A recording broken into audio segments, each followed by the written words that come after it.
Au Forum des médias, nous avons une seule devise qui nous anime. Elle est sous-tendue par la trilogie que voici, fidélité, efficacité et régularité. C'est en cela que réside notre secret. Et voici à présent la composition du plateau, en commençant par notre droite avec Jean Lokaka, cadre du PPRD. Jean Lokaka. Gandhi Kassende Bokabo, jurisconsulte spécialisé en droit international public, avec une compétence ou des compétences au niveau de l'administration des entreprises, où j'ai été plusieurs fois administrateur, et aussi la gestion des médias. Gestion des médias. Ingénieur Kapangana Maïra, je suis fermier, consultant et membre de la société civile. Fermier, société civile, oui. Oui, c'est Angèle Makombo, je suis présidente nationale du parti politique dénommé la Ligue des démocrates congolais, en sigle l'IDEC. L'IDEC, un parti qui promet. Oui. Masadiwamba Kambamoto, président national du PTL, bâtonnier national, député national. Bâtonnier national, député national avec un parti politique. Vous êtes deux présidents qui vous suivez. PTL aussi, c'est un jeune parti. Qui... Non, un parti de la conférence nationale. Depuis la conférence nationale. Ouais. Ok. Oui. Donc, c'est un parti qui doit avoir d'expérience, puisque vous-même, vous avez déjà dirigé aussi le pays pendant dans plusieurs ministères. Exact. Ok. Revenons à droite cette fois-là. C'est monsieur Saïl Mbalanga Baudouin, conférencier. De 1991, je crois. On a fait 2 ans là-bas, il y a eu beaucoup de distractions. Tant mieux, conférencier. Je suis le responsable du Rwanda Chopo, journaliste professionnel, député sénateur honoraire. Sénateur honoraire. Simon Adrien Kalinga Chidimba Kambelembele, secrétaire national, chef département communication, information et médias à l'UDP Tshisekedi et porte-parole du parti. Porte-parole de l'UDP Tshisekedi. Et à côté de Saïle Fumtoto Basanga, Koumoundjei, géniteur de la 3e voie courant de pensée, président national du PNC, parti politique de la 3e voie et chantre de la République. Alors, c'est René Moulumba, je suis membre cofondateur de l'UDPS. L'UDPS, pionnier. Et puis Abongo, je suis analyste indépendante. Analyste indépendante. À la recherche d'un parti politique sérieux. À la recherche d'un parti politique. Mais il y a plusieurs partis, il y a 2 partis maintenant. Il y a la partie de Mme Angèle, il y a la partie des bâtonniers nationaux. Et puis il y a les partis de M. Ngambi qui est à votre droite. Ok, M. Ngambi. Moi, ce monsieur Robert Ngambi, je suis membre du bureau politique au Parti Lumumbiste Unifié et je venais de bénéficier également d'une nouvelle nomination en qualité du premier secrétaire permanent adjoint du Parti Lumumbiste Unifié chargé des affaires provinciales, questions électorales. C'est très important, un poste très important dans un parti. Ouais. Ok, voici dans la rubrique le courrier de téléspectateurs. Nous avons retenu quelques lettres, mais nous ne pouvons pas reproduire ces lettres-là, puisque c'est vraiment long comme tout. Ça nous vient de M. Ndongo, il est du village Kinsongo dans le Congo central. Et M. Mayele, il est en Angola, lui. M. Ndongo demande si le président de la République peut faire de la date du 6 avril désormais une journée consacrée aux ancêtres en mémoire de Kimbangu.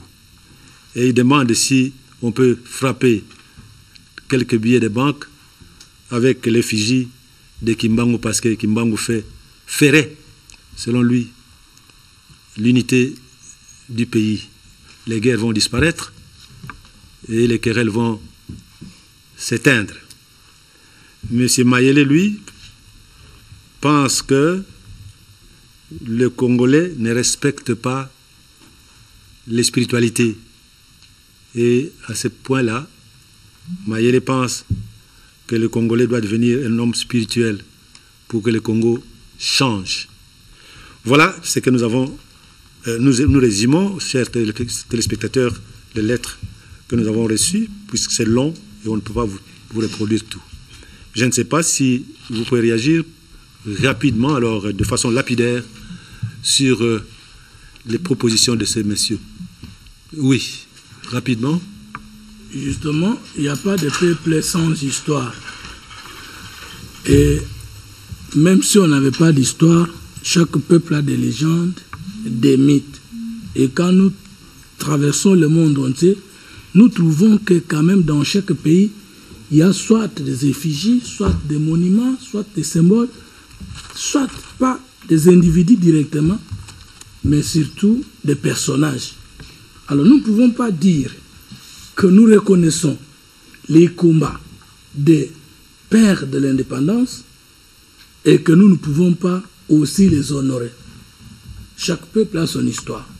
Nous sommes un courant de pensée spirituelle, scientifique et politique, tout simplement parce que nous savons qu'un peuple sans vision est un peuple sans mission, et sans le deux est un peuple sans fondement. Parce que chaque peuple a sa destinée spirituelle, d'où il tire son génie propre et son autonomie politique sans négliger l'apport étranger. Et que nous recherchons, il est temps que nous puissions inventer nos valeurs. Et Kimbangu fait partie des valeurs indiscutables de la République. Ok. Madame Angèle, rapidement, une minute. Oui, rapidement. Moi, c'est un sujet intéressant qui ouvre à débat, mais je voudrais juste attirer l'attention sur le fait, si ma mémoire est bonne, quand Laurent Désiré Kabila, donc Kabila père, est arrivé au pouvoir, qu'on a dû changer notre monnaie, il y a eu une discussion justement sur ce qui doit être sur notre monnaie, l'effigie. Et je pense que la discussion avait été intéressante, un peu chaude, comme à l'accoutumée entre Congolais, et on s'était mis d'accord, pas de personnages. Alors, est-ce qu'on va revenir sur les personnages? D'ailleurs, je vérifie avec quelques billets que j'ai ici, et j'ai bien vu, effectivement, il n'y a pas de personnages, il y a des symboles forts sur notre... comment? La faune, sur la SNEL, etc. Oui, voilà. Donc, est-ce qu'on va réouvrir ce débat alors qu'on a maintenant... C'est pas à écarter, hein, mais est-ce qu'on va réouvrir ça maintenant alors qu'on a tant d'autres priorités? C'est une question. Que dirait le député national? Pratiquement dans le même sens que ma voisine de gauche. Hein. Prophète Kimbangu est ce qu'il est, mais c'est un chef d'église, s'il vous plaît. Et nous avons combien d'églises ici au pays? N'est-ce pas? Je crois qu'à ce titre-là, il s'exclut, pour la même raison que madame venait d'indiquer. Ok, nous pouvons clôturer le dossier? Non. Un petit mot, rapidement? Oui, un petit mot. C'est juste, quand on est entré ici, j'étais en train de dire à mon frère Fumutoto, parce que la discussion qu'ils ont menée là, je me suis dit, on peut tout discuter. Quelle est notre culture? On ne peut pas se développer en dehors de sa culture. Or, nos ancêtres étaient porteurs de culture, mais que nous avons tous abandonné. Et maintenant, on est en train de chercher. Même si nous disons 60 ans, mais 60 ans, on est en train de reprendre, on est en train de recommencer, on n'est nulle part. On copie ceux ici, c'est mauvais. On copie ceux là, c'est mauvais, tout ça. Donc, même nos universités ne nous ont pas aidés. Parce que moi, j'étais en 3e année d'agriculture. Je rentre au village pour voir si tout ce qu'on m'apprend là-bas, ma mère qui me nourrit, le fait aussi.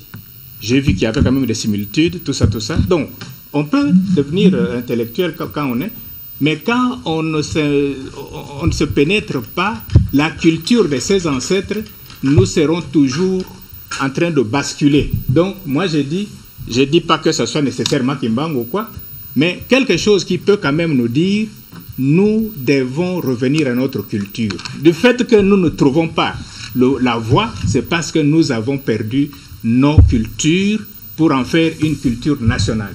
Donc moi je dis ça vaut quand même la peine. Et le Congolais est foncièrement spirituel. Ça, je pense que les spécialistes peuvent le dire. Oui, Madame Bongo. Merci beaucoup, monsieur Noël. S'il faut donner une réponse au monsieur dont vous venez de parler tout à l'heure, moi je pourrais dire tout simplement que nous sommes un pays laïque. Chacun a sa croyance, vous voyez. Et le combat de monsieur Simon Kimbangu, c'était un combat noble. Et il a eu à prédire certaines choses où nous sommes en train d'aller vers son accomplissement. Mais nous devons simplement savoir une chose, que M. Kimbangu ne fait pas l'unanimité. C'est une partie de la population qui croit en lui, qui fait de lui presque une divinité. Et mettre l'effigie de M. Kimbangu dans la monnaie congolaise, en tout cas, ça ne rencontrera pas l'assentiment de tous les Congolais. Mais nous sommes un pays spirituel, à 90%, on ne le refuse pas, mais on ne peut pas prendre l'effigie d'une divinité, d'une personnalité spirituelle qu'on considère comme étant le Saint-Esprit et mettre sur la monnaie, parce que tout le monde ici, je ne pense pas qu'autour de cette table, il y a un kimbanguiste. Donc c'est une portion seulement de la population qui croit en lui, qui croit en son combat. Ce n'est pas une religion d'État comme dans les pays musulmans. Rapidement, une minute.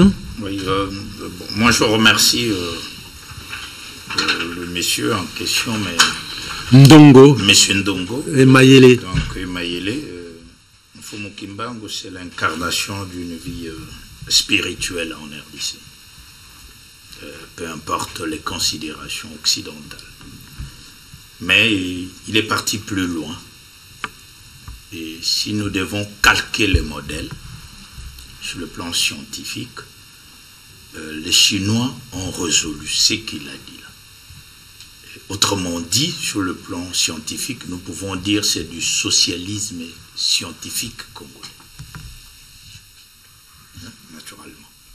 Parce que pour étudier le socialisme scientifique congolais, c'est dans le plan de développement. Si le pays s'engage dans ce que Robert Ngambi évoquait dans la science et technologie, et que nous faisons des parcs technologiques pour peaufiner, il faut résoudre sur le Dieu des ancêtres, les journées des ancêtres. Le 6 avril. Et donc l'animisme et le fétichisme, qui serait notre fondation philosophique. Alors, dans la recherche scientifique technologique, les Chinois l'ont fait. C'est-à-dire, il y a un moment où on peut s'arrêter pour interroger ce que nous sommes. C'est ce que mon frère Bassanga Mfumu-Toto évoquait. C'est-à-dire la dimension de l'homme dans la connaissance, et la connaissance dans la formation, l'éducation.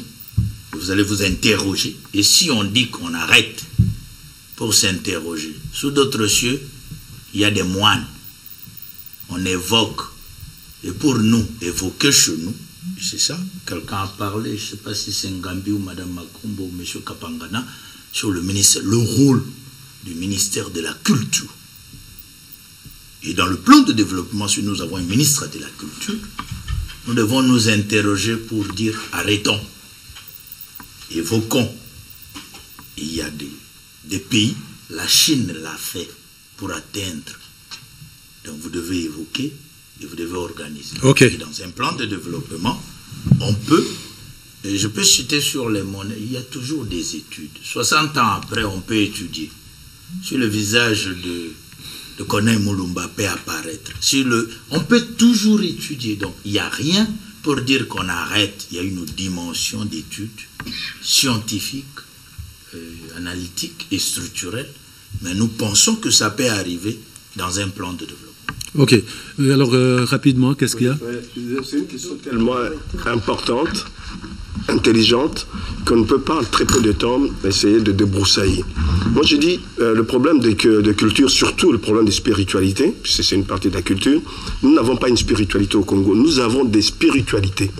Pour arriver à avoir une spiritualité congolaise, il faut plutôt une démarche cathartique, c'est-à-dire aller vers le catharsisme.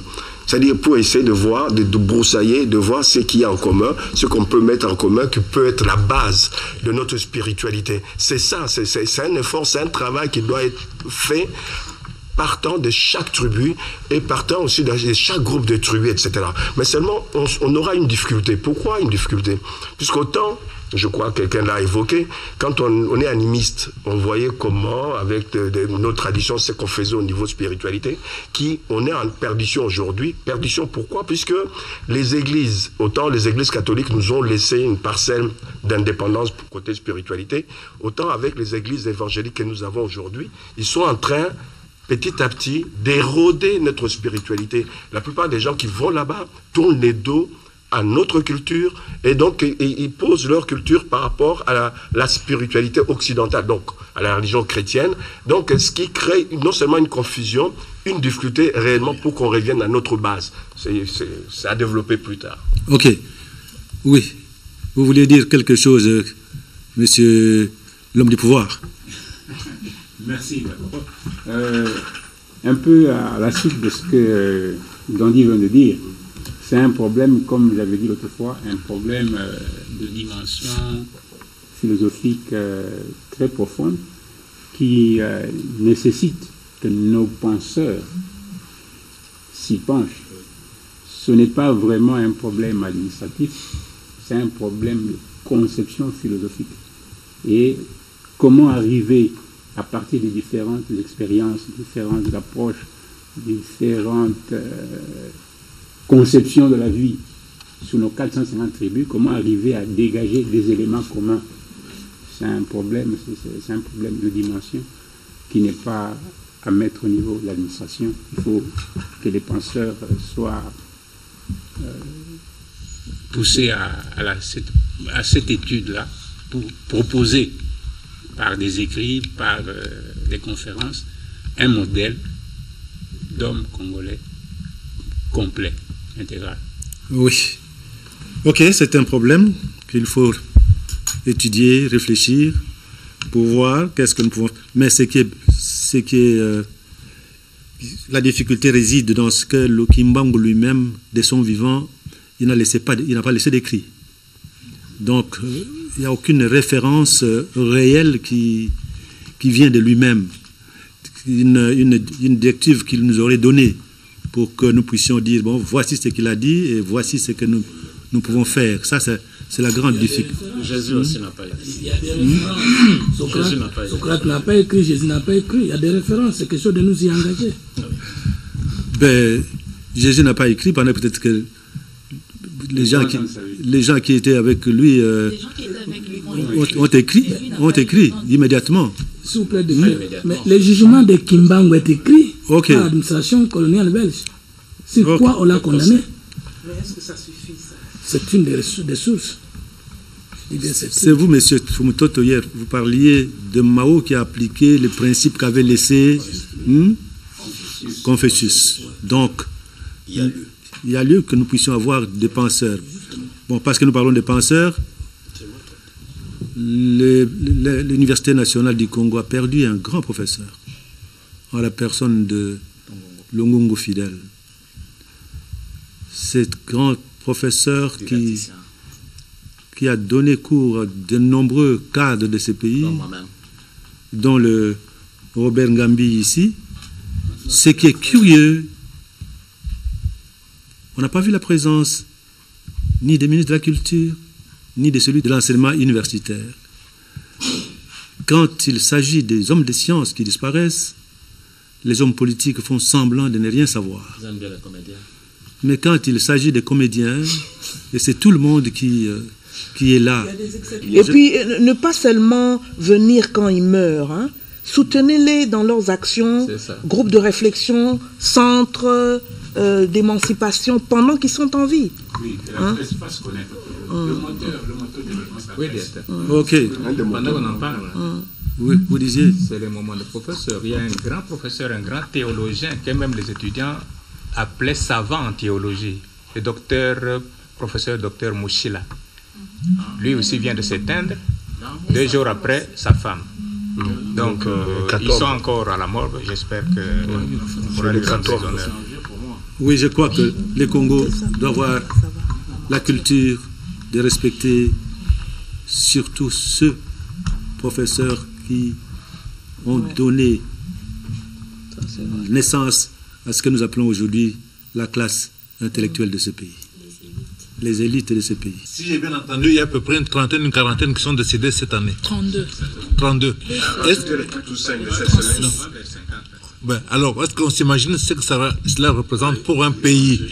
Perdre 40 professeurs d'université. Il faut combien d'années pour former un professeur d'université? Donc, comment est-ce que cela a été possible? Ça veut dire qu'ils ne sont pas protégés, ils ne sont pas encadrés. Ailleurs,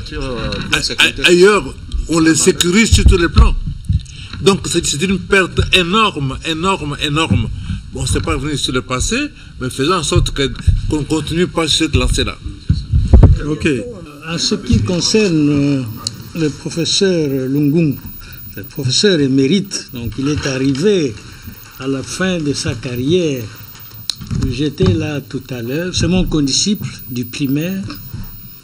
Nous avons évolué ensemble. Il est allé faire son doctorat à l'Université libre de Bruxelles.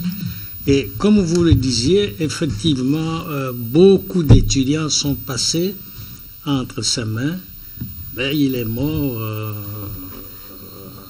à la fin de sa carrière, le professeur émérite. Effectivement, le pays vient de perdre une valeur. Mais ce que j'ai personnellement déploré, c'est le manque de communication et tout ça. Parce qu'au moment où nous parlons, son épouse est aussi à l'hôpital et heureusement qu'elle est sortie de soins intensifs. Et voilà, mais nous perdons, le pays perd de plus en plus de valeurs, comme Lungungu, que j'ai personnellement connu. Ok. Moi, ce fut aussi pour moi, c'est un ami personnel aussi. Un ami personnel, le professeur Lungungu. Passons au cours de cette émission, nous disions que l'histoire est faite pour que nous pouvons nous en servir. Nous savons que le 30 juin 60, beaucoup de gens ne savent pas que c'est les jours où notre pays était devenu indépendant, souverain, où les affaires étaient passées entre les mains de ses propres fils, comme le disait Patrice Emery Lumumba. Et c'est les jours où la Belgique avait perdu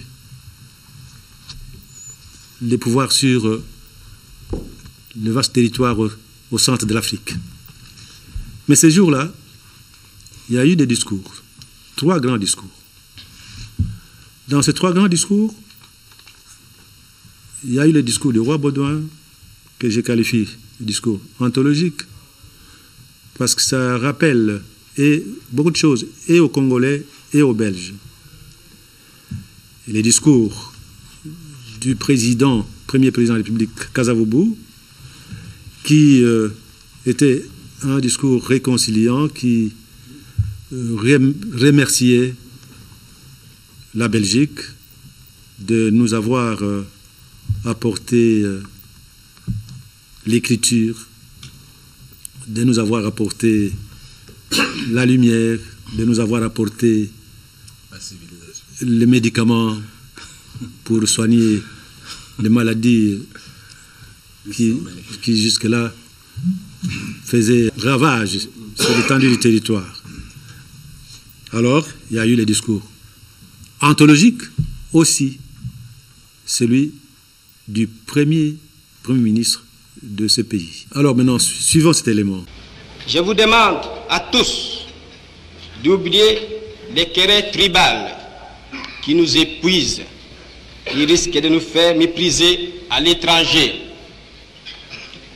Je demande à la minorité parlementaire d'aider mon gouvernement par une opposition constructive et de rester strictement dans les voies légales et démocratiques. Je vous demande à tous de ne reculer devant aucun sacrifice pour assurer la réussite de notre grandiose entreprise. Je vous demande enfin de respecter inconditionnellement la vie et les biens de vos concitoyens, et des étrangers établis dans notre pays. Si la conduite de ces étrangers laisse à désirer, notre justice sera prompte à les expulser du territoire de la République. Si par contre leur conduite est bonne, il faut les laisser en paix, car eux aussi travaillent à la prospérité de notre pays. Et pour tout cela, chers compatriotes, soyez sûrs que nous pourrons compter non seulement sur nos forces énormes et nos richesses immenses, mais sur l'assistance de nombreux pays étrangers dont nous accepterons la collaboration chaque fois qu'elle sera loyale. Il ne cherchera pas à nous imposer une politique quelle qu'elle soit. Nous allons faire régner non pas la paix des fusils et des baïonnettes, mais la paix des cœurs et de bonne volonté. Quelle analyse vous faites, rien que par ce petit extrait-là, en regardant la situation politique d'aujourd'hui, par rapport à ce que nous vivons aujourd'hui? Monsieur Ngambi, vous démarrez aujourd'hui, vous historien, mais alors soyez conçus. Je crois que le même concept, le même mot que nous avons eu à écouter la semaine passée avec le roi Baudouin, en parlant du tribalisme, Lumumba revient également dans son discours pour dire à ses compatriotes des années 60 de faire attention. Mais il insiste également sur le rôle de l'opposition, que ça soit réellement une opposition républicaine au service de la nation. Je reviens sur, pour démontrer le contexte du 30 juin, en faisant allusion à l'élément et au concept du tribalisme dont parle Lumumba. Vous le savez que la mise en place du gouvernement Lumumba a été à la base de beaucoup de tiraillements de type tribal, notamment dans la province de Léopoldville. Il y a eu une déchirure entre le Parti solidaire africain qui venait de démontrer sa puissance dans la province de Léopoldville, en surplantant la BACO. Et vous le savez bien qu'il y a même rupture.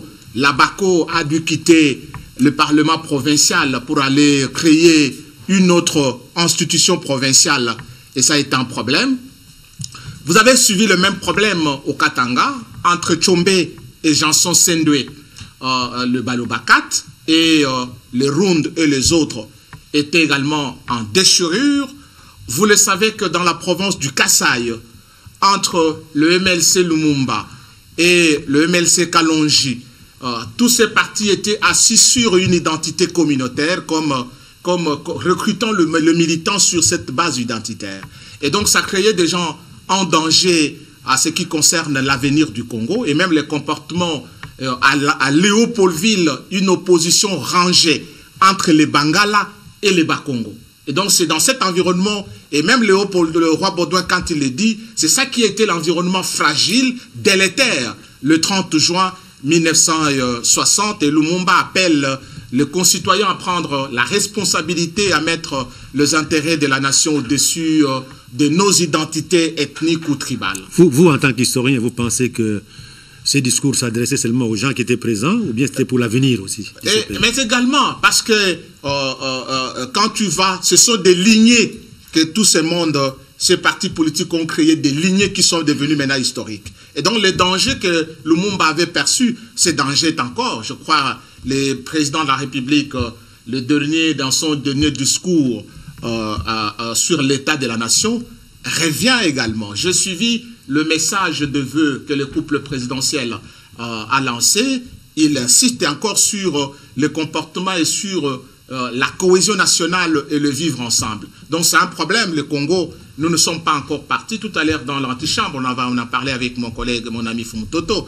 Le problème c'est que la pauvreté est un élément qui sort, qui amène les gens à s'accrocher à des valeurs qu'on considère primitives, identitaires. Et donc, tu vois que là, devant la misère, les gens font refuge à des identités pensant que par là qu'il faut sortir pour trouver solution. Mais ça montre que ce n'est pas par là qu'on trouve solution. La solution est aujourd'hui en intégrant dans la gouvernance les valeurs de justice distributive, les valeurs de la création de richesses, les valeurs du travail comme élément de promotion sociale. Lorsque nous allons vanter toutes ces valeurs, la justice distributive, le travail, la répartition équitable, je pense que ça sera une façon efficace de combattre tout ce refuge à des identités tribales ou ethniques. Bon, voici, pour vous rafraîchir la mémoire, c'est le moment qui dit « Je vous demande à tous d'oublier des querelles tribales qui nous épuisent et risquent de nous faire mépriser à l'étranger. » Oui, monsieur, les pionniers de l'EPS. Oui. C'est un discours, c'est vrai, c'est important. Nous n'en sommes toujours pas conscients. Mais qu'avons-nous fait au niveau de l'élite? Parce que c'est l'élite qui pense. Qu'est-ce que l'élite a fait pour corriger ça, pour qu'effectivement les éléments essentiels qui conduisent à cela... Vous y êtes. Ah, bien entendu. Est-ce que... Alors, donc, moi je dirais ceci. Il y a eu quand même une élite politique qui a démarré, c'est-à-dire la mise en application de cette politique, de cette idée. Mobutu a fait en sorte... Et pourquoi nous avons des difficultés aujourd'hui? Que je finisse d'abord mon idée. C'est l'idée de Mobutu, c'était quoi? Pour qu'on puisse s'imbriquer, créer une nation, il avait procédé par le fait que dans chaque province, on ne devrait pas, contrairement à ce qu'on vit aujourd'hui, où dans chaque province, toutes les provinces sont dirigées par les autochtones. C'est qu'il y a une mauvaise politique. Alors que Mobutu prenait le fait de s'imbriquer, la mixité faisait que du Bas-Congo pouvait être gouverneur à l'Est, vous avez eu l'exemple. Et celui de l'Équateur pouvait être au Kassai, etc. Ça créait une certaine unité, on créait la nation à partir de l'implication. Il disait même, dans le cabinet ministériel, on ne pouvait pas trouver deux personnes de même tribu que le ministre, etc. Donc il y avait une démarche. Et puis il y avait aussi l'armée qui créait cette mixité. Je crois qu'il faut revenir à la fois. Et l'université. Il faut revenir au fait de faire en sorte de sortir de cette ornière de provinces dirigées par les autochtones. Il faut arrêter ça. Et puis aussi revenir à l'armée où il y a une obligation que tout le monde passe par l'armée, surtout les jeunes, au moins même pendant 6 mois, pour qu'il y ait une certaine mixité, qu'ils se connaissent, qu'ils se comprennent, qu'ils s'entendent, etc. Il y a plusieurs démarches qu'on peut faire. Je pense que notre ami nous avait donné l'exemple des musiciens, par exemple, Fally Ipupa. Tout le monde se reconnaît en Fally Ipupa. On ne regarde pas s'il est du lac ou s'il est de... Même s'il est du lac, les gens ne voient pas de ce côté-là, ils voient qu'il est congolais, etc. On peut revenir à ce que Mobutu avait fait, l'amplifier dans le bon sens, de créer cette mixité. Ok. Oui, bâtonnier. Je vous remercie, M. Kalonda. J'ai suivi le discours du Premier ministre Lumumba en 60, j'avais 17 ans, j'étais donc aux humanités. J'ai suivi le discours, mais la partie que l'on retient de ce discours souvent, à part ce dont nous sommes en train de parler, c'est la passe d'armes entre lui et le roi Baudouin. On nous frappait matin, midi, soir. Tous les enfants savent ça. Bon, ce qui fait que le passage où le Premier ministre appelle les Congolais à se prendre en charge, à oublier le tribalisme dans l'intérêt national du pays, ce passage-là, peu de gens le connaissent, n'est-ce pas? Et ce n'est pas venu dans son discours par hasard. Le Premier ministre est du Kassai. Et je crois que la première opposition qu'il a trouvée, qu'il a rencontrée dans son action politique, vient de sa propre province, le Kassai. N'est-ce pas? Et nous savons ce qui se passe là-bas. Et avant cela, n'oublions pas que nous sommes le produit de la Belgique, où il y a 2 grandes tribus, si on peut les appeler comme ça aussi. Il y a les Flamands, il y a les Wallons. Ce sont des tribus. N'oublions pas ça. Et dans la politique coloniale, il est arrivé que la colonie oppose les tribus les unes aux autres pour pouvoir mieux s'imposer. N'oublions pas ça. C'est un danger. Alors, si je prends la parole, c'est pour dire que tribu renvoie à identité. Identité, c'est une identité. Et si vous lisez un auteur Libanais qui est aujourd'hui français parce qu'il est entré à l'Académie française, Malouf dit que tout individu a plusieurs identités. Personne n'a une seule identité. Nous avons chacun plusieurs identités. La religion, c'est une identité. L'instruction, c'est une identité. Marié, non marié, c'est une identité. Tout ça, beaucoup de choses, donc, forment l'identité d'un individu. Alors, qu'est-ce qui est dangereux? C'est de privilégier une seule identité. C'est de mettre au-dessus une identité, peu importe tout le reste. Si nous prenons la couleur de la peau, indique Malouf, hein, noir ou blanc, mais le noir aux États-Unis, le noir en Afrique du Sud ne vit pas cet élément-là de la même manière que le noir au Congo. Chez nous, nous sommes tous là, mais ce n'est pas une identité pour moi que d'être noir autour de cette table. Mais en Amérique, en Afrique du Sud, la couleur de la peau devient une identité. Donc, il faut, je me résume, il faut savoir vivre son identité, notamment l'élément tribu. Positivement. Il faut savoir vivre ça, pour ne pas que ça obnubile tout, même l'intérêt du pays. Et c'est sur cela que le Premier ministre, Lumumba, voulait enseigner les Congolais. Est-ce que ça va cesser un jour, la tribu? Ça ne peut pas cesser. Comment voulez-vous que ça cesse? Mais il faut savoir le vivre. Donc il ne faut pas privilégier l'identité. Il ne faut pas que ça annihile les autres éléments de votre identité. Oui. Merci. Oui. Monsieur Saïlé. Merci beaucoup, monsieur le modérateur. C'est de temps, si vous suivez une radio locale, on peut faire la publicité ici, on parle de la nostalgie. Hein? On fait allusion au régime de Mobutu sur le tribalisme. Mobutu dira que si les gens peuvent se poser la question, à l'époque où Mobutu est arrivé au pouvoir, il a chassé les frères de Kasavubu. Il y a un terme là qu'il a. Louvounou. C'est-à-dire que c'est des mensonges. Parce que le médecin du maréchal, c'était né Congo. Le pilote de DC-10, Ilungayewana, Kotam Sabia, Mobutu, quelque chose comme ça. Donc Mobutu s'est impliqué sur la chose, tout. Mais aujourd'hui, faisons attention pour que ça ne déborde pas. S'il y a des villes qui font exception sur le tribalisme, c'est Kisangani. C'est Kisangani chez moi. Je ne m'engueille pas. Parce que moi, j'ai vécu avec les Tetela, avec les Nande, avec les Koussou, avec les Katangé, tout. Et chez nous, vous venez, vous me trouvez en train de manger, nous mangeons ensemble. Mais attention, ça commence à aller à l'extrême où le tribalisme doit être combattu par tous. Kinshasa aussi à tout le monde. Hein? Kinshasa à brassage. Hein? Oui. Oui, monsieur Kambele-Mbele. Il y a eu au départ, depuis le temps colonial, une volonté politique de diviser les Congolais. L'effort que Mobutu a entamé bien après les discours de... Quelle est votre contribution, juste? Quelle est votre contribution? L'effort que Mobutu a entamé a été finalement coupé, annihilé. Donc, il faut qu'aujourd'hui, de nouveau, cet effort-là, au niveau politique, soit entrepris pour annihiler justement les velléités des tribalistes, des personnes. Voilà. C'est un engagement à faire. Voilà. Donc, nous pouvons prendre dame, hein? Vous attendez un peu, madame. Moi, je voulais...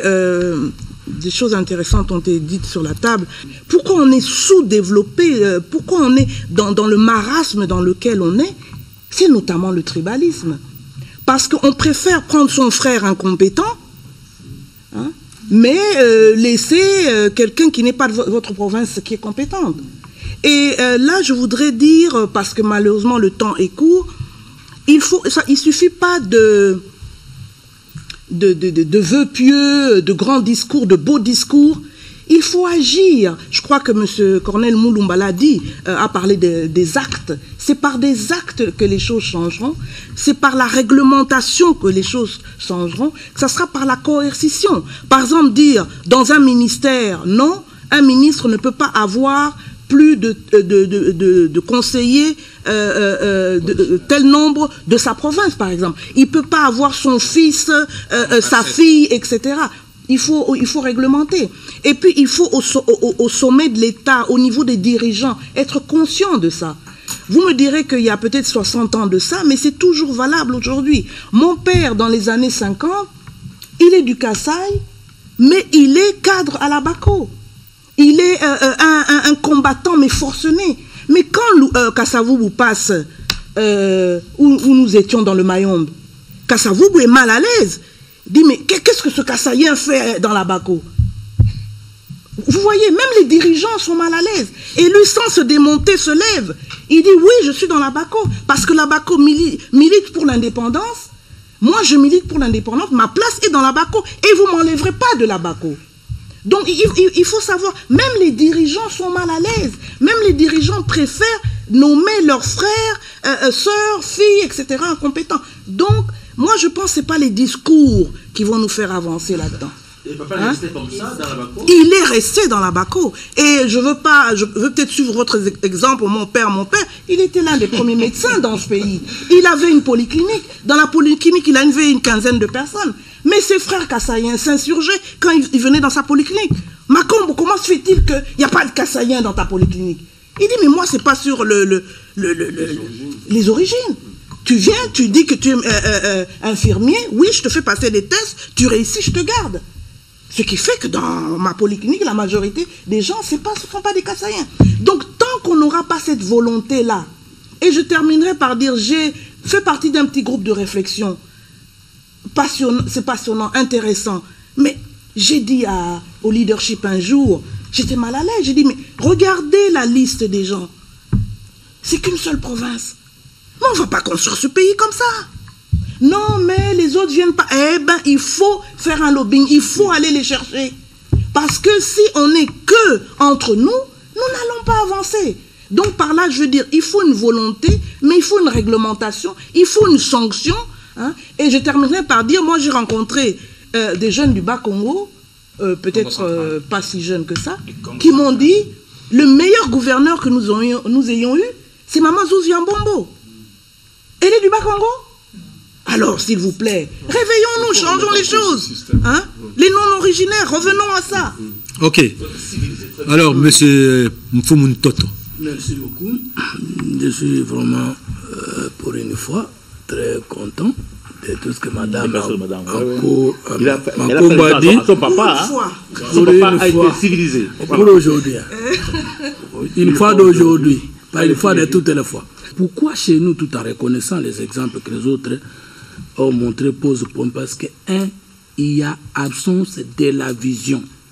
Et au niveau de la vision, si vous voulez combattre le tribalisme, il faut définir d'abord l'ennemi commun de toutes les tribus, en querelle ou pas. Par exemple, l'ignorance. C'est l'ennemi commun de tout le monde qui va avoir la connaissance. Maintenant, si tout le monde sait que l'ignorance est l'ennemi commun... On ne peut pas supprimer les tribus. On ne peut pas supprimer les tribus. On ne peut pas. Mais il y a quand même des nations qui ont supprimé des tribus. S'il vous plaît, je donne un point de vue, essaie un peu de le suivre. Nous n'avons pas besoin d'avoir une nation et avoir des sous-nations qui nous empêchent de consolider le grand ensemble. Nous décidons soit de concilier les vies entre les tribus pour avoir une valeur commune, soit d'éliminer les autres valeurs pour créer la plus grande valeur qu'on appelle la culture nationale. 2, il faut avoir un plan. M. Corneille l'a dit ici. Vous ne pouvez pas vouloir avoir la tribu, la nation, ou dépasser le tribalisme lorsqu'il n'y a pas de route qui relie les gens des coins, de l'autre coin, l'intégration socio-économique, géo-économique. Oh, okay. Vous ne pouvez pas lutter contre le tribalisme si vous ne pouvez pas organiser, par exemple, le mariage inter-ethnique. Moi, je suis du Kasaï. Ma femme est du Congo central. Dites-moi, mon enfant qui est Moudlouba, face à Mukongo, est-ce que l'enfant là va faire le tribalisme? Non. Deuxième élément, vous ne pouvez pas, troisième élément, vous ne pouvez pas combattre le tribalisme si vous ne créez pas des valeurs en termes de compétences nationales comme moyen, recrutement, formation, concours, pour accéder à des charges d'État.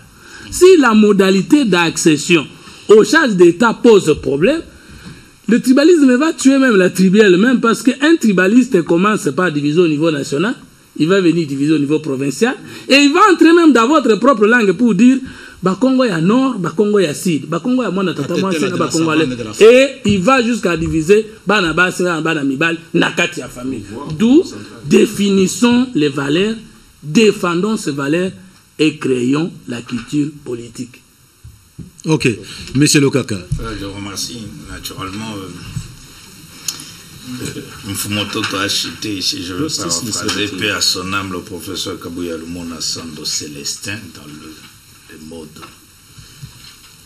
de vie et des genres de vie. Le tribalisme, je ne sais pas si le sens serait péjoratif, mais ce qui est à combattre, c'est les déviances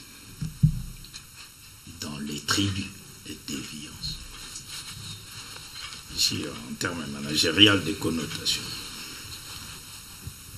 Mais dans une république, ce qui peut nous amener à une conception élitiste, c'est les lois, c'est la constitution et les règlements. Je crois qu'en respectant la constitution, en respectant les lois de la République, ça atténue ce que nous disons tribalisme.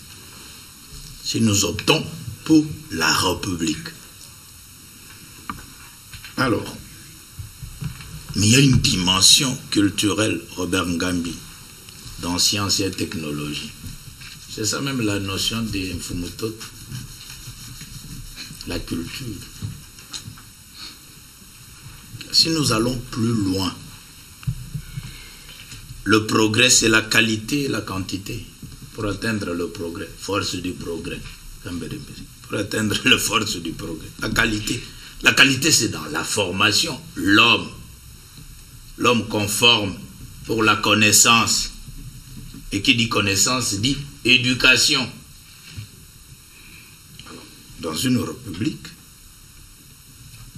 c'est la constitution qui met fin au tribalisme. C'est les lois. La justice distributive. Nous avons l'École nationale des statistiques. Si le président est Mongo, le premier ministre doit être Moutetela. Le vice-premier ministre qui suit doit sortir d'un autre espace linguistique. Et c'est ça, parce que 450 tribus, la répartition, honnêtement parlant, et puis vous allez faire qu'il y a, pendant plus de 20 ans, vous avez des premiers ministres qui sont sortis que dans 2 provinces. Pendant 20 ans. Et puis les autres vous observent. Et puis, maman, va dire que classe bango,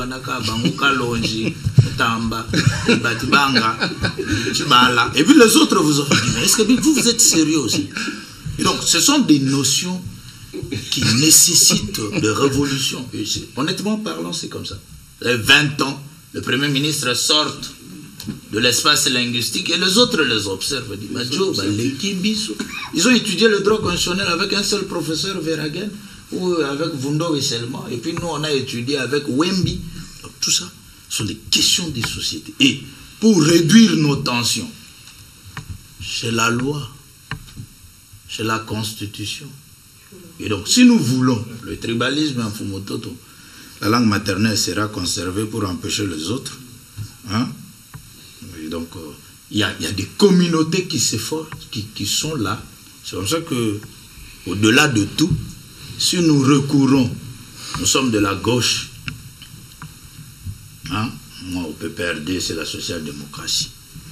Et puis, Kamberembere, Corneille Moulamba, c'est la Moulumba, pionnier, c'est la social-démocratie. Donc, une approche des chevaliers, dialogique.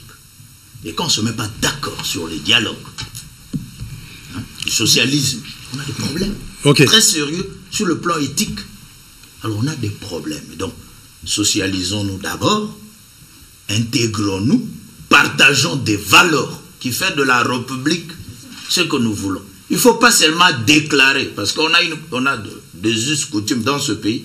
Tous les chefs de l'État luttent sur le tribalisme. Maintenant, dans l'exercice du comportement, du fonctionnement, vous vous rendez compte qu'il y a l'écart entre les dire et le faire. Alors, consciencieusement, comme nous sommes dans une république, c'est la Constitution, c'est les lois. Dès lors que nous ne respectons pas les lois et la Constitution du pays, nous sommes à côté et nous n'allons pas lutter. Voilà. Bâtonnier national. Oui, mais là, il rappelle le Premier ministre, si vous voulez, un lieu commun, c'est le respect réciproque, l'indépendance des États, n'est-ce pas? C'est ça qu'il veut rappeler par ce passage-là. Nous compterons d'abord sur nos propres forces, c'est-à-dire sur notre propre production nationale, et nous accepterons la coopération des autres pour autant que ça ne soit pas imposé et pour autant que ça n'aille pas contre notre intérêt national. Moi, j'appelle ça un lieu commun. Le Premier ministre pensait à quelle coopération? La coopération avec les Occidentaux, quand ceux-ci le traitaient de communistes, ou allaient les traiter plus tard de communistes, ou bien il pensait à la coopération avec l'Union soviétique de l'époque, et ainsi que la Chine. Non, c'est malheureux, il n'est pas encore communiste. Quand il ne savait pas encore. C'est pas encore arrivé. C'est pas encore arrivé. C'est pas encore arrivé, mais c'est tout comme vous savez. Pourquoi la sécession a eu lieu? Parce que on voyait dans les dirigeants d'ici, Lumumba en tête, comme des gens qui n'étaient pas sous la botte, qui n'étaient pas des bons élèves, n'est-ce pas, du camp occidental.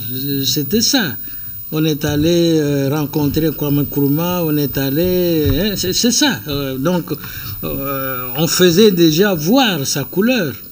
Ça n'a pas trompé nos maîtres de l'époque. C'est ça. Et alors, le monde de dire, nous devons rester nous-mêmes. Mais est-ce qu'aujourd'hui, nous prenons en considération cette vision-là?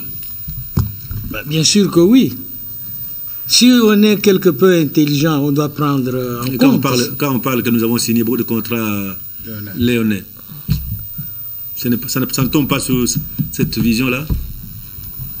Quand vous dites si aujourd'hui, je ne sais pas si vous parlez... Des Congolais? Oui, les Congolais vous parlez d'aujourd'hui ou aujourd'hui... Les Congolais ne doivent pas être dirigés rien que par les lumumbistes. Ce message-là, ça ne doit pas être un message destiné rien qu'aux lumumbistes. Non, le message n'est pas dirigé rien qu'aux lumumbistes. Le message est adressé aux Congolais. Oui. Le message, d'abord, s'adresse à lui-même parce que c'est lui qui est le dirigeant au moment où il parle. C'est lui. Le Lumumba qui est le dirigeant, quand il prononce le discours, c'est lui. À qui donne-t-il la leçon? C'est aux Congolais. Et à lui-même en tête. Et il demande aux autres de le suivre. Oui. Oui. Oui, monsieur Gambi. Alors, c'est qu'il faut dire, comme l'a dit le bâtonnier, Lumumba lui-même s'inscrit comme un non-aligné. Vous savez qu'en 1956, après Bandung, on a créé un mouvement de non-alignés. C'est-à-dire que ni à gauche, ni à droite, on se retrouvait au centre. Et que le discours de non-alignés était un discours d'ouverture. C'est-à-dire que laissez-nous coopérer avec tout État pourvu que nous, on gagne. C'était pratiquement le discours d'Accra. Et Lumumba s'est inscrit dans cette dynamique de non-alignés. Et voilà pourquoi, à l'époque de la guerre froide, il ne peut pas se mettre derrière un camp contre un autre. Et donc, il prend le centre de juste milieu pourvu que ça vienne de l'Orient ou de l'Occident pourvu que le Congo gagne. Que ni l'Orient ni l'Occident ne nous impose une politique que nous devons exécuter. Nous avons nos potentialités, nous avons nos richesses, et donc ce qui compte pour nous, c'est que le Congo gagne, que ça vienne avec toutes les puissances de l'époque. Nous n'avons rien à voir avec la guerre idéologique, nous n'avons à voir qu'avec le progrès du Congo. Et le progrès du Congo n'a pas besoin que des dollars, a besoin aussi, comment en URSS on utilisait quoi? L'argent. Rouble. Le rouble russe. Donc tout cela participe. Le savoir technologique. On n'en a pas besoin que ce qui vient de l'Occident, mais aussi que ça vienne de la Chine, que ça vienne de l'Orient, pourvu que ça participe au mieux-être du Congo. C'est important, et ça, nous n'accepterons pas qu'un pays nous impose sa volonté parce qu'on nous a apporté quelque chose, à ce qu'on appelle la coopération aujourd'hui ou l'aide au développement. C'est dans ces contextes-là que nous devons mettre. Et donc, quand vous posez la question aujourd'hui, ça, il faut préciser à Gandhi qui pense que les contrats léonais ont été signés par le nationaliste, le lumumbiste. Non. Quand vous prenez la réforme du code, non, le code minier a été réformé en 2002 avec la participation de la Banque mondiale et de l'Union européenne. Et donc de 2002 le 2003, jusqu'à ce temps gouvernement composite, avec les 1+4 et tout ça qui ont négocié plusieurs contrats. Quand nous arrivons avec le patriarche Antoine Gizenga comme Premier ministre, c'est à ce moment-là qu'on va mettre en place la commission de réexaminer tous les contrats signés pendant le code minier de 2002. Et vous le savez, c'était sous ce régime-là qu'il a été question de pouvoir réexaminer tous ces contrats qu'on a appelés les contrats léonais pour que le Congo en retrouve. Le contrat chinois n'est pas un contrat léonais. Oui. Les contrats chinois, peut-être que les gens ne l'ont pas pénétré. Les contrats chinois vont dans le sens, je l'ai toujours dit même dans les auditoires aux étudiants, c'est les modèles, on a copié juste les modèles de Léopold II. Léopold II reçoit un territoire de 2 445 000 km². On disait 345. On dit que c'est un homme d'affaires. Mais il se rend compte qu'avec ce moyen propre, il ne peut pas mettre en valeur le Congo. Il appelle le privé avec de capitaux frais. Mais qu'est-ce que Léopold II donne en partie aux capitalistes? Il vous donne une concession pour exploitation. Et vous mettez les capitaux frais. Maintenant, ce n'est pas l'État indépendant du Congo qui vous rémunère. Ce sont les intérêts générés par les sociétés à charte, qu'on appelle les sociétés concessionnaires. Ce sont ces sociétés-là qui payent. Mais ils vous donnent le pouvoir d'aménager le route. C'était une obligation. Non, attendez, mais c'est ça la pensée du contrat chinois. La ville de Jadoville, que vous appelez l'Ikassi, a été construite par les sociétés à charte. Elisabethville a été construite par SECA, comment on appelait, la comité spécial du Katanga. C'est ça qui a construit. Et donc, le contrat chinois s'est inspiré de ces modèles de Léopold II pour dire, nous n'avons pas de moyens. Or, pour reconstruire le Congo, on a besoin de milliards pour le faire le Congo. Vous allez vous rendre compte que nous pouvons faire toutes les promesses, mais si nous n'avons pas de milliards pour mettre en valeur le Congo, intégrer le Congo en termes de chemin de fer, intégrer le Congo en termes de route, intégrer le Congo en termes de voies de navigation. Ce n'est pas avec 3 milliards du budget ou avec 60 millions de l'Union européenne que vous allez faire de tout ça. On a besoin de 12 milliards, 15 milliards, 20 milliards pour faire le Congo. Chez les Chinois, ça vient de l'Orient, de l'Occident, pourvu que le Congo gagne. Ok, madame. Vous le savez, ce n'est pas parce qu'on n'a pas fait. Le problème, c'est la difficulté. Nous sommes au même moment en négociation avec les contrats chinois, au même moment avec le PPT, le pays pauvre transendetté. Et c'est exceptionnellement que nous avons atteint les deux. On a réduit de 9 milliards à 3 milliards, et ça nous a même permis d'atteindre de 14 milliards à 3 milliards. Et donc, mais on a atteint aussi le point d'achèvement avec la réduction de la dette. C'était une politique exceptionnelle. Peut-être que les gens, par émotion, pensent que c'était un contrat léonais. On devrait analyser ce contrat. Voilà. Merci beaucoup, M. Noël, pour la parole. Le discours de Lumumba, il a épinglé beaucoup de choses dont vous venez de parler tout à l'heure. Quand il parle de compter sur nos propres forces, oui, le Congo doit compter sur ses propres fils parce que 60 ans après, aujourd'hui, nous avons... Il dit compter non seulement sur nos propres forces. Oui, on commence d'abord par compter sur nos propres forces, par nos expertises. Ensuite, recourir à l'assistance des pays étrangers en termes de technologie. Mais qu'on ne nous impose pas une politique quelle soit. Oui, nous voulons une coopération gagnant-gagnant. Dans le contexte qui est le sien, M. Lumumba, peut-être sortant fraîchement de la colonisation, il ne voulait pas qu'on puisse revenir encore à l'ancien système, c'est-à-dire que le Congo soit assujetti à une colonie. Je monte un peu... Non, aujourd'hui au moins, on ne peut pas accepter qu'on soit assujetti. Après 60 ans d'indépendance, on doit plus prôner une coopération gagnant-gagnant. Et lorsqu'il a parlé de respecter la vie des citoyens et des étrangers, 60 ans après, je me pose la question, est-ce que les Congolais sont respectés dans leur pays? Parce que vous pouvez aller dans un endroit public, dans une banque, vous êtes là, vous attendez, mais quand un étranger arrive, Monsieur Noël, vous voyez comment cet étranger est accueilli par rapport au fils du pays. On lui dit de faire la queue, mais l'étranger entre directement. Mais la faute revient à qui? Mais la faute revient à nous-mêmes Congolais, où nous avons un certain complexe vis-à-vis des étrangers, alors que nous sommes sur notre propre sol. Donc le respect doit être égal, et pour les citoyens et pour les étrangers aussi. Et il a parlé aussi de ne pas reculer devant aucun sacrifice. Nous avons vu, il y a un qui nous a marqué par son sacrifice, c'était Laurent Désiré Kabila, qui n'a pas hésité à perdre sa vie pour ne pas trahir le Congo. Et il a aussi parlé, on a parlé de ça ici, les querelles tribales. Vous savez, aujourd'hui, ce sont les politiques qui créent des querelles tribales pour s'accaparer d'un territoire, pour asseoir sa popularité. Et ce sont des comportements que nous devons dénoncer et abandonner. Nous l'avons vu dans le Nord Ubangi. Et il a parlé d'aider le gouvernement par une opposition constructive. Lui-même, après l'accession de notre pays à l'indépendance, il a constitué un gouvernement. Mais qu'est-ce qui s'est passé? Il y a eu un émiettement. On a vu le monsieur du Katanga prendre sa voix.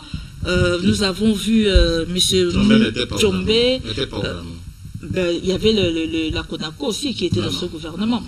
Mais on a vu qu'il y avait quand même fissure. Il y avait quand même fissure dans ce gouvernement-là. Aujourd'hui, avec la nouvelle reconfiguration que nous avons, c'est le FCC aujourd'hui qui va dans l'opposition. Et nous voudrions voir le FCC faire une opposition constructive, pas une opposition destructive, une opposition qui va proposer, parce qu'après 18 ans de gestion du pays, le FCC peut savoir où toucher pour que le pays se retrouve. Voilà ce que je peux dire. Ok, voilà. Nous avons fait ces petits extraits. C'est pour que la jeunesse congolaise d'abord sache qu'il y a des textes qu'ils doivent lire. Les hommes politiques doivent s'inspirer de l'histoire du pays. Ces discours, moi, je qualifie ça de discours anthologiques. Vous découvrez beaucoup de choses que nous ignorons jusque-là. Les bâtonnets viennent de le dire, que la partie où Lumumba a dit que nous étions soumis à des salaires qui ne nous permettaient de manger la chicotte matin, midi et soir, ça c'est bien connu. Mais les partis qui demandent que nous puissions faire un effort, ça, c'est la partie qui demande un effort de notre côté, protéger notre pays. Parce que cette partie demande comment est-ce que nous devons protéger notre pays. Travail que nous allons transformer. Dans la dernière question que j'ai posée au bâtonnier, là où il dit, nous avons besoin aussi des étrangers, mais qui ne viennent pas nous imposer leur façon de voir. Ça, il nous demande de protéger le pays. Donc, ce sont des documents que la jeunesse doit absolument... Pas seulement la jeunesse, le politique congolais aussi. D'abord, cette jeunesse... ça, mais décide d'ignorer ça. Ok. Alors, nous savons qu'aujourd'hui, nous sommes dans la turbulence. FCC, Cash, Union sacrée. Quel est l'élément positif dans le divorce entre FCC et Cash? Oui, selon vous. Selon moi, l'élément positif, c'est d'abord de pouvoir élargir le cercle, s'ouvrir à d'autres composantes politiques et sociales. C'est-à-dire de faire en sorte qu'il n'y ait pas simplement une opinion limitée FCC Cash, mais qui est une ouverture aux gens qui viennent d'autres obédiences, qui pensent Congo, qui veulent travailler pour le Congo, pas pour leur parti ou pour leurs leaders respectifs. Puisqu'on allait dans le mauvais sens, dans le sens de timonier, de l'autorité morale ou des autorités morales, ça faisait en sorte que la pensée était une pensée unique. D'ailleurs, les gens ne pensaient plus. Ils attendaient que l'autorité morale, les timoniers puissent dire une chose. Même les professeurs d'université qui ont dessus ne pouvaient plus réfléchir et peser dans le mouvement politique respectif. Mais le fait de pouvoir constituer l'union sacrée pour la nation, ça permet à cet État, aux différents corps de la nation, de pouvoir respirer et aussi se libérer et libérer la pensée et des idées pour le Congo, faire en sorte que ce Congo avance grâce aux idées des uns des autres. C'est une dynamique, une idée, mais qu'il faudra maintenant transformer dans les actes, d'abord au niveau du gouvernement. Il faut qu'on arrête le gouvernement pléthorique, qu'on arrive à avoir une équipe restreinte d'une vingtaine maximum de ministres, et puis faire en sorte que la distribution ou les distributions au niveau des titres, au niveau de la direction des entreprises publiques et autres, soient équilibrées, mais qu'on fasse appel aux compétences plutôt aux gens des partis ou aux gens de leur tribu. Monsieur le fermier, quel est l'élément positif dans le divorce FCC-Cash? Moi, peut-être que je ne vais pas répondre positivement à cela. Pour moi, un divorce, ce n'est pas positif. Très bien. Un divorce n'est jamais positif. C'est quelque chose de négatif. Donc, tout le temps ici, moi, j'ai toujours prié. Il faut chercher à... Il peut dire quelque chose, je ne suis pas d'accord, mais entre ce qu'il a dit et ce que je vais dire, on peut trouver un compromis et on avance. Donc, le divorce, pour moi, c'est ça. Mais là où moi, je ne suis pas d'accord, l'unanimité dans ces pays, c'est souvent de clignotants, de faux clignotants. Vous avez vu comment on a accueilli Lumumba quand il est arrivé, quand on l'a sorti de la prison. Vous avez vu comment on l'a accueilli au pied de l'avion. S'il n'était pas résistant, il pouvait même l'arracher là-bas, venir tomber avec lui. Donc tout le monde voulait monter sur le passerelle. Oui, pour aller l'accueillir. Vous avez vu ça? Oui. Et par la suite, quand il est rentré ici au pays, qu'est-ce qui lui est arrivé? Vous avez vu ça. Vous avez vu comment on a chanté l'indépendance Mobutu ici, pendant tout le temps qu'il était là. Je vous ai basculé une des danses encore pour vous rappeler, encore vous rafraîchir, tout ça. Mais comment ça a terminé? Vous avez vu comment on a... Même à un moment donné ici, c'est comme si, pendant le parcours de 18 ans, à un moment donné, c'est comme s'il y avait unanimité. Moi, je ne crois pas à l'unanimité au niveau de nos acteurs politiques. Ils se mettent d'accord pour aller, mais dès qu'ils arrivent, il y a des choses qui se présentent. Et surtout que moi, je stigmatise toujours la paresse. Parce que Lumumba fait quelles études? Vous voyez les idées qu'il a présentées? Mais qu'est-ce que nous qui avons étudié, qu'est-ce que nous avons fait pour pouvoir faire grandir cela, pour monter des choses tout à fait consistantes qui pouvaient guider tout un pays? Même quand on a parlé, je n'ai pas parlé de tribalisme parce qu'en fait, je considérais que non. La tribu constitue un élément de la culture. Supprimer les tribus, c'est supprimer notre culture. Mais on a tous ceux qui ont étudié, les anthropologues, tout ça, personne n'a fait un effort pour dire où peuvent aller les tribus pour pouvoir créer la nation. Cet effort-là, tout le monde se dit, je suis politologue, agronome, tout ça. Mais personne ne construit quelque chose pour pouvoir que ça devienne national. Donc c'est cette faiblesse-là que moi j'ai toujours stigmatisé pour dire que, franchement, bon, et puis j'ai demandé à Fumutoto qui vient de traverser là-bas, est-ce que vous avez déjà vu? S'il vous plaît, c'est un sujet intéressant que chacun dise un petit mot, Est-ce que vous avez déjà vu? C'est pas juste ça. Quelle est l'idée maîtresse qui vous attire? Il n'y a pas de justice. Bon, il ne faudra pas que, quand l'idée va apparaître, c'est à ce moment-là le moment de se disperser. Donc là, il faut stigmatiser la paresse. Franchement, nous ne faisons pas beaucoup pour pouvoir faire grandir notre nation. En tant que Congo, moi je ne voudrais pas que le Congo soit une synthèse de toutes les cultures, je ne sais pas, françaises, tout ça, tout ça. Et c'est là que je dis, quand les juristes conçoivent des lois, ils ne vont jamais dans leur village. Vous pensez qu'avant que le colon arrive dans ce pays-ci, le Congo n'était pas administré? Le Congo n'était pas organisé avant la colonisation? Mais est-ce que vous allez voir là-bas, les Chinois n'ont jamais été colonisés. D'où vient l'intelligence chinoise? Donc c'est ce que moi je peux vous poser comme question. L'intelligence chinoise vient d'où? Ils n'ont jamais été colonisés. Et vous pensez que la colonisation c'est la seule voie pour pouvoir aller vers les Chinois ont connu la colonisation la plus atroce. Hein? Monsieur Malonda, est-ce que je peux juste dire un mot? C'est un peu anecdotique. Vraiment, je suis souvent d'accord avec monsieur le Fermé, mais là, non. Quand on dit un divorce n'est jamais positif, non. Dans mon cercle familial, j'ai pu voir des divorces, malheureusement c'est triste un divorce, mais qui était positif, parce que ce mariage était toxique pour les enfants. Et ces mêmes enfants aujourd'hui, adultes, sont des brillants cadres dans ce pays. Ils seraient restés dans cette ambiance familiale toxique, donc il ne faut pas généraliser. Et moi, pour moi, séparation, FCCCH, il y a plus de clarté, il y a une chance de refonder l'action gouvernementale. Nous ne disons pas que ça y est, c'est déjà en marche l'union sacrée. C'est une espérance qu'il faut porter, qu'il faut réaliser.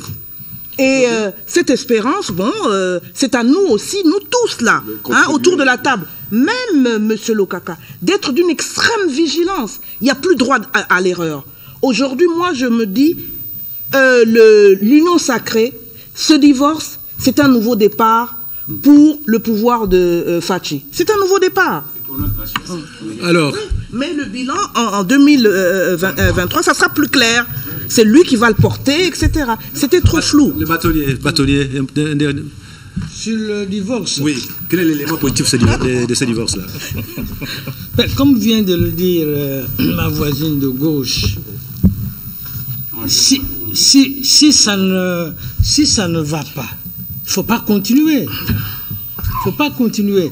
Hier, avant-hier, vous avez dû suivre, quand on donnait les séquences saillantes de l'année.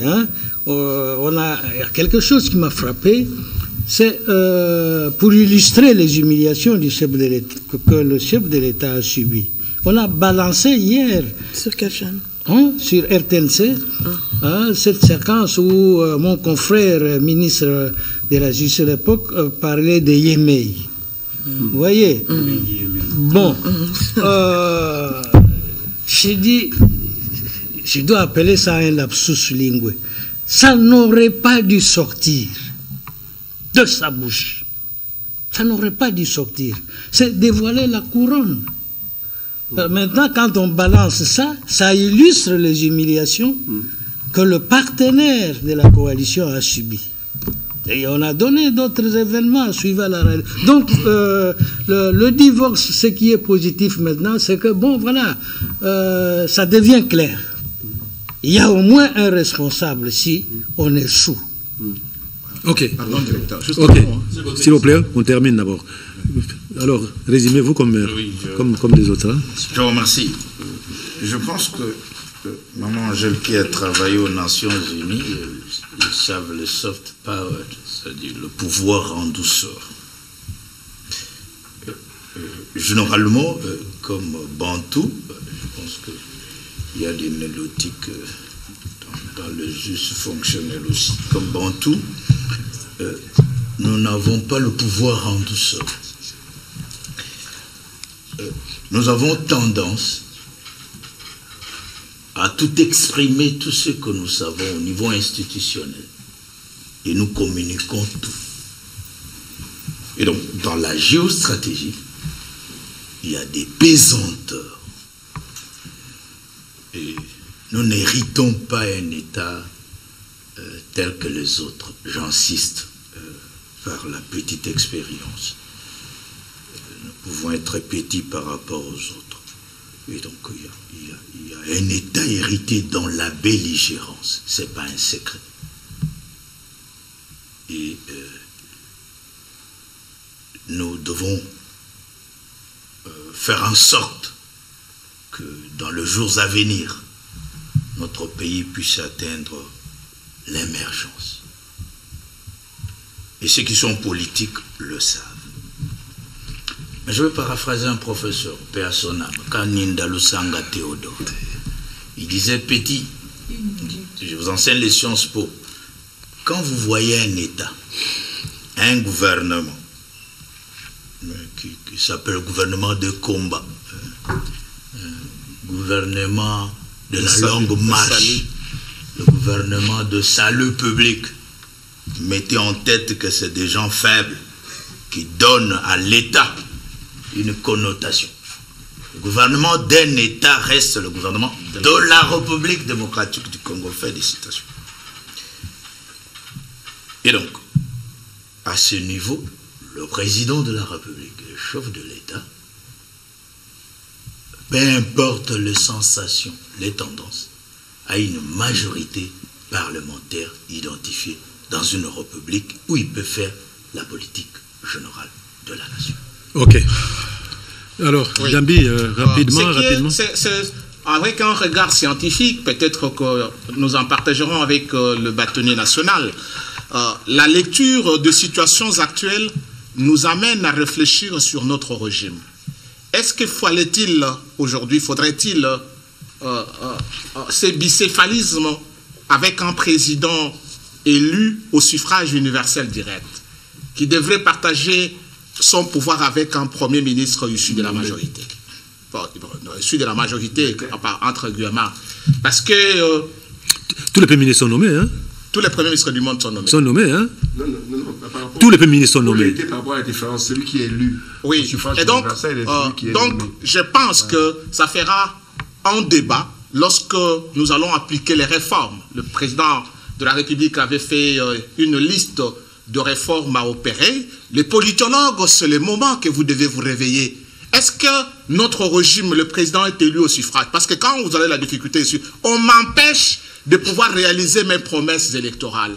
On m'empêche de pouvoir réaliser mon programme. Mais il y a un premier ministre qui répond, mais le programme, c'est le programme du gouvernement.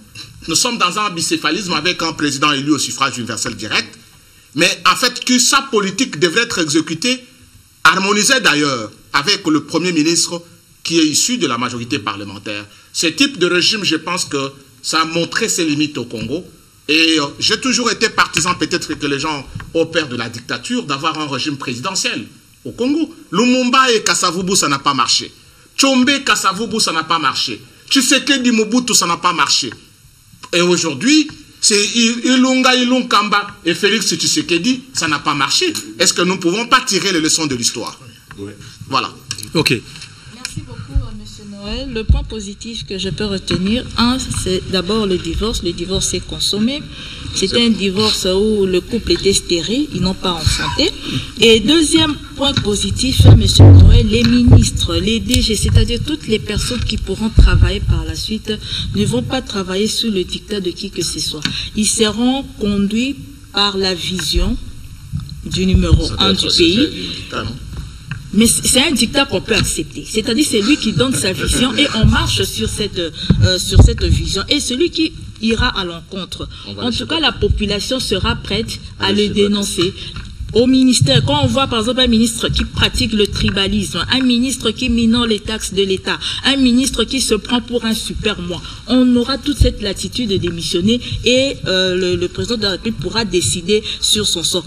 Même aussi dans les entreprises, quand on voit un chef d'entreprise, un directeur délégué général qui se comporte comme un chef coutumier dans l'entreprise, il est de telle tribu, vous voyez, dans son cercle, dans l'antichambre, ce sont ses cousines, ses nièces, ses cocos qui sont là et qui ne connaissent rien du fonctionnement de l'entreprise. On pourra dénoncer ça et mettre de côté ce genre de personnes qui pratiquent des antivaleurs. En nettoyant d'abord au sommet. Oui, Noël, il y a de quoi pleurer.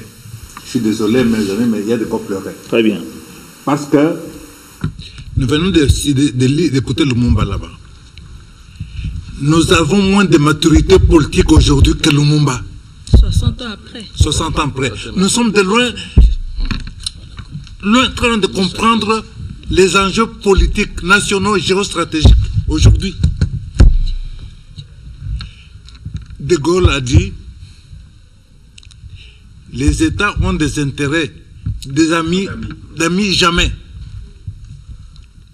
Alors si les États n'ont pas d'amis, pourquoi est-ce que nous convainquons que les États, que nous avons des amis qui sont des États? S'il vous plaît, s'il vous plaît. Pourquoi est-ce que nous convainquons de ça? Imaginez un peu ce qui s'est passé. En réalité, depuis l'élection du président de la République, vous avez entendu les puissances occidentales répéter matin, midi et soir, il faut la séparation entre Kabila et Félix. Et ils n'ont fait que répéter que cela. Pour vous, est-ce que c'est par amour pour nous qu'ils ont dit ça? S'il vous plaît, madame. S'il vous plaît, madame. Est-ce que c'est par amour pour nous qu'ils ont insisté là-dessus? Absolument pas. Mais pour une seule raison, le fait d'avoir un président élu, d'avoir à côté de lui un président qui a vécu, la seule personne qui a 18 années d'expérience de vie professionnelle en tant que président de la République, et avec une majorité au Parlement, ça pour eux c'est un danger par rapport à leurs intérêts. Alors comme ils voulaient coûte que coûte qu'il y ait cette séparation, voilà ce qu'ils ont fait. Ils ont lancé par terre quelques maïs sous la forme de billets verts. Et la volaille politique congolaise est allée dessus, foncée dessus pour manger, ramasser les choses. Et alors avec ça, qu'est-ce qu'ils ont fait en réalité? Ils n'ont même pas compris le jeu parce que les puissances occidentales ont trouvé leur compte, ce qu'ils cherchaient. C'est quoi? C'est les commandes du Congo. Regardez ce qu'ils ont fait. Suivez le discours du président de la République sur l'état de la nation. Le président de la République se félicite du fait que la MONUSCO, que nous bénéficions de l'aide de la MONUSCO. La MONUSCO qui est une armée étrangère, mieux armée que notre armée, mieux financée que notre armée, et nous nous félicitons qu'il soit chez nous, qu'il reste chez nous. Le président se félicite de ce que nous avons la coopération militaire, que nous avons signé un mémorandum d'entente. Ça veut dire que nous avons ouvert la porte à ce que les troupes étrangères viennent chez nous. Alors, ça dit que quelque part, nous mettons... Et il se félicite aussi de ce que la France va former nos officiers, c'est-à-dire que l'école militaire, c'est-à-dire qu'ils vont former, ils vont avoir tous nos officiers. Nous nous mettons sous la botte de puissance étrangère. Nous nous mettons sous tutelle étrangère. Et avec ça, alors on est distrait par on est distrait par une union sacrée qui n'existe pas. Parce qu'une union sacrée il n'y a rien là-dedans. Le président de la République a énuméré ce qu'on a venu de déposer dans le mémorandum. C'est tout ce qu'il a fait. Est-ce que ça, c'est une idéologie à laquelle on a adhéré? Est-ce que sur base de quoi? Alors avec ça, on s'est affaibli. On ne s'est pas renforcé, on s'est affaibli. Mes amis, on s'est lourdement affaibli. Et ça peut nous coûter cher parce qu'aujourd'hui, nous avons reculé. Nous avons donné un coup de pied dans les fondations. Nous avons donné un coup de pied dans le parti UDPS qui était un parti fort. Nous avons donné un coup de pied dans la coalition. Alors, le président, il a quelle force aujourd'hui? Il a quoi? Il n'a rien. Il ne peut pas compter sur l'union sacrée parce qu'elle n'existe pas. Il lui reste quoi? Ok. Résumez-vous. Hein? Oui, l'UDPS se résume. C'est clair à tout le monde actuellement qu'à côté de moi, ce n'est pas l'UDPS. Hein? Donc, vous qui avez toujours animé des UDPS, entre guillemets, sachez désormais, à côté de nous, ce n'est pas l'UDPS. L'UDPS est tout à fait contente du divorce qui est arrivé, parce que c'était même son point de vue exprimé à très haute et intelligible voix.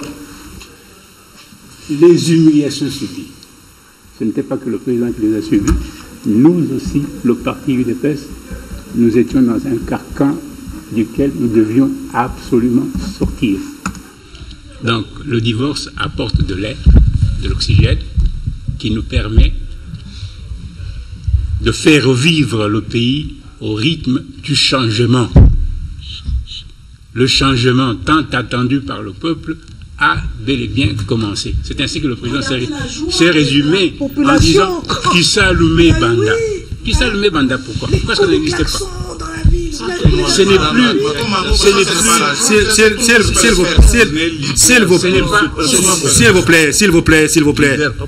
S'il vous plaît. C'est mon temps. Oui. Ce n'est plus... Résumez-vous. Oui, ce n'est plus la domination de petits pays comme le Rwanda, l'Ouganda, le Burundi, le Congo. Vous savez que nous sommes victimes de cette histoire de l'AFDEL. Vous n'avez jamais voulu parler de l'AFDEL dans la presse. L'AFDEL, nous étions embrigadés dans une histoire de l'AFDEL. Et Étienne Tshisekedi nous disait, je vous le dis d'expérience, nous allons fermer la parenthèse de l'AFDEL. Ce qui est arrivé ici, l'UDP s'est arrivé à fermer la parenthèse AFDEL. Nous sommes très contents de ce qui est arrivé. Le pays a amorcé son élan vers l'avant. Voilà ce que nous avons. Monsieur Fumutoto. Et le pays dirigé maintenant par des Congolais. Franchement, congolais. À 100% congolais. Avec aucun doute de nationalité. S'il vous plaît. Franchement, Je connais les dossiers. franchement, c'est très tôt d'apprécier les aspects positifs de ce divorce parce que en sciences politiques on dit la fin justifie le moyen. La fin ici c'est quoi? Il y a encore des gouvernements provinciaux dans lesquels des fonctions politiques sont occupées en fonction de ce qui a été comme la coalition FCC cache. La majorité au Parlement n'est pas encore requalifiée. L'informateur n'était pas encore nommé. Parce que le Congo serait un seul problème. Ce n'est pas le problème des camps politiques, il y a un problème de crise d'hommes, de culture et d'organisation. Nous sommes pauvres en ressources humaines. Et que le seul fait d'organiser une coalition Union pour la Nation à laquelle j'appartiens aujourd'hui ne suffit pas pour être une solution. Et un exemple, s'il vous plaît. Madame, s'il vous plaît. Madame, est-ce que nous pouvons nous écouter? S'il vous plaît. Écoutons-nous. S'il vous plaît. Il faut attendre que le président trouve les hommes qu'il faut à la place qu'il faut. Le savoir-faire, le savoir-vivre. Si le président, ces hommes-là, le Congo va chanter la victoire. Okay. Si le président n'a pas ces hommes-là, nous allons regretter ce divorce. Enfin, mais c'est une très bonne chose. Parce que c'est grâce à cette politique d'union pour la nation que moi j'ai eu la chance de me réconcilier avec ma base de Kinshasa, de la diaspora et mes idées valeurs parce que j'ai quitté l'FCC. Ni été ce divorce, peut-être que je ne quitterai pas en sommant l'FCC. Enfin, ça nous a donné compte de ce que M. Corneille pense, l'ouverture à une démocratie en sciences politiques qu'on appelle consociative, qui contrairement à la démocratie élitiste qui voudrait que seulement ceux qui ont gagné la majorité s'occupent de la gestion du pays. Alors que le blocage entre les deux a été clair. Le divorce nous a permis de comprendre que Félix Tshisekedi a fait réellement gagner les élections, qu'il n'y a pas eu induit l'électorat avec le président sortant. Et que maintenant, avec la possibilité d'intégrer quiconque a la nation à cœur et a des compétences de qualité qui peuvent venir, nous pouvons récupérer des savants qui pouvaient être marginalisés, des conscients qui pouvaient être marginalisés par la démocratie des coins. Maintenant, on a mis les choses au centre. C'est pour dire qu'il ne s'agit pas de regroupement politique, non plus de quelque chose qu'il faut chercher la nature juridique. Il s'agit d'un système politique autre qui voudrait que tous les Congolais se rencontrent et innovent. Et voilà pourquoi moi j'ai compris. Je n'ai pas traversé la zone Guinda. Voilà. S'il vous plaît. Ok. Monsieur le directeur, moi, j'étais toujours discipliné. Papa me disait toujours, il faut être discipliné dans la vie. Si nous prenons notre avion aujourd'hui pour circuler sur les 26 provinces, rencontrer les aînés, les vertébrés du village, et poser la question à ce vieillard-là, qui fume la cigare, ou on ne sait pas, le tumbac le soir, en lui demandant, est-ce que le divorce, c'est une bonne aventure? Quel divorce? Sur 26 provinces, je crois que 24 diront non. Le divorce n'est pas une bonne aventure. Taboula avait chanté. Est-ce que au Kabul l'invitation pour battre un divorce? L'homme Maked avait chanté. Moi, si Nanga Tokabo n'a pas na zone à Gombe, à comme na Faranga, et à tout la bonne tête. C'est ça, c'est une bonne démarche. Non. Nous sommes africains. Je veux dire, nous sommes africains. L'Africain, c'est toujours autour de la table, autour de la palabre, pour échanger. Même si ça gêne, on échange pour trouver un compromis. Moi, je proposerais que le président de la République et le sénateur à vie, y compris Fayoulou, se retranche dans une zone neutre pour échanger, pour discuter pays. Nous souffrons. Moi, j'ai une voisine, parce que moi j'habite une maison à un niveau, en bas il y a des fosses septiques. Les fosses septiques ont débordé, commencent à faire écrouler le mur de la voisine qui n'a pas de moyens. Elle est venue me dire, mais papa, ça il est. Appelez le camion de vidange, parce que, venez voir. Moi, je ne suis pas allé voir. Mon avocat est allé voir la grâce. Monsieur le directeur, les gens vivent grâce à Dieu. Je n'ai jamais vu une chambrette noire, sans fenêtre, où ça pue.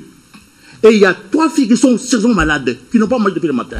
J'étais obligé, avec mes moyens, pour donner 10 000 francs à la famille pour manger. Donc, la situation n'est pas à négliger.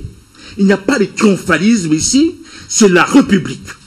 Moi, je suis père d'une grande famille. Je souffre. Mon fils aîné est victime. Mon fils aîné est victime à Goma de l'incendie de sa maison. Mes petits-fils, les 2, sont tués par électrification à minuit. Il n'était pas là, il était à Massissi. Moi, je souffre avec des filles. Papa, même pas $100. C'est à peine que je vais d'envoyer, pas $100, mais 100 000 francs. Après des démarches impossibles. Et chaque matin, ça il a comme des coups de fil. Ok. Voilà. Je pense que nous devons d'abord penser pays. Avant toute chose. Nous venons de dire les discours ici, comme le disaient les fermiers, ceux qui ont ces pensées aussi profondes n'ont pas eu l'occasion de faire les études que vous avez faites. Aujourd'hui, le pays est plein d'universitaires. Tout le monde ici a un diplôme d'université. Mais je me demande pourquoi est-ce que nous ne pouvons pas dépasser les émotions et réfléchir calmement comme l'élite de pays que nous appelons aujourd'hui des pays puissance développée. Si l'élite ne donne aucun exemple, sans doute, nous n'irons que droit au mur. L'élite doit réfléchir froidement pour que le pays, demain, devienne cette puissance.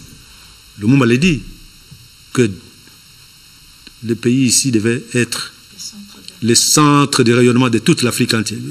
Et du monde. Donc, faisons que ce centre de rayonnement soit un centre de rayonnement réel.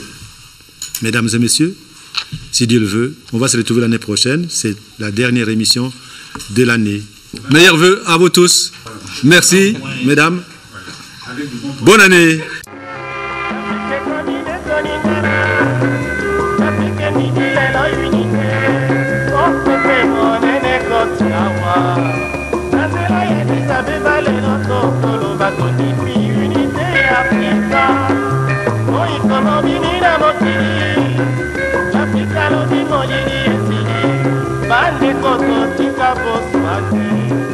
Naboyo kani bodiso na tebo, tusiwa baeta unité kosi.